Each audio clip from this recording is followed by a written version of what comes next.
তো ভাই আমার হাতে যে নোটটি সেটি হচ্ছে একটি 20 টাকার একটি নোট। এটি মূলত বাংলাদেশে প্রকাশিত হয় 2009 সালে।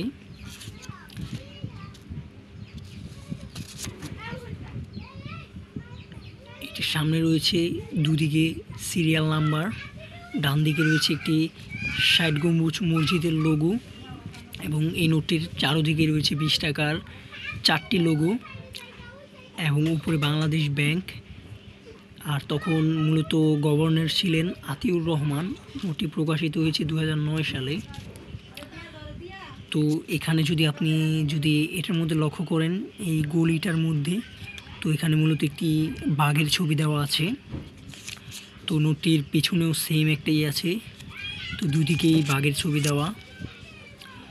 তো এখানে মূলত একটি দৃশ্য দেওয়া, যেটা মূলত বাংলাদেশের কৃষকরা পাট জাতীয় কিছু উত্তোলন করে সেটি থেকে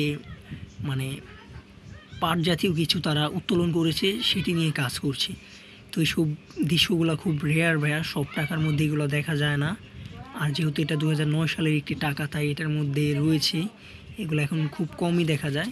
তো আপনি যদি নোটটাকে ঘুরান, তো ঘুরানোর পরে আপনি এই বাম সাইডে যে দুটা 20 টাকার লোগো আছে, আপনি যদি এর মাঝখানের দিকে তাকান, তো এখানেও ভাই একটি 20 টাকার লোগো লুকিয়ে আছে ঠিক এই জায়গাটায়।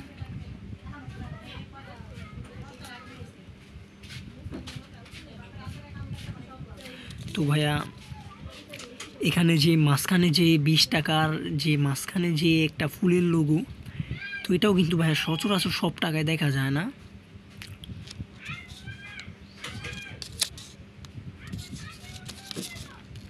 এবং নোটটার দুই পাশেই 4টা 8টা লোগো এবং বাংলাদেশ ব্যাংকের একটি সিলমোহর রয়েছে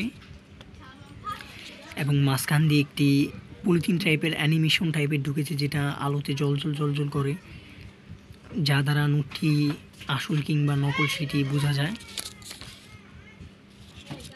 তো এটাই ছিল ভাই 20 টাকা নোটের রিভিউ।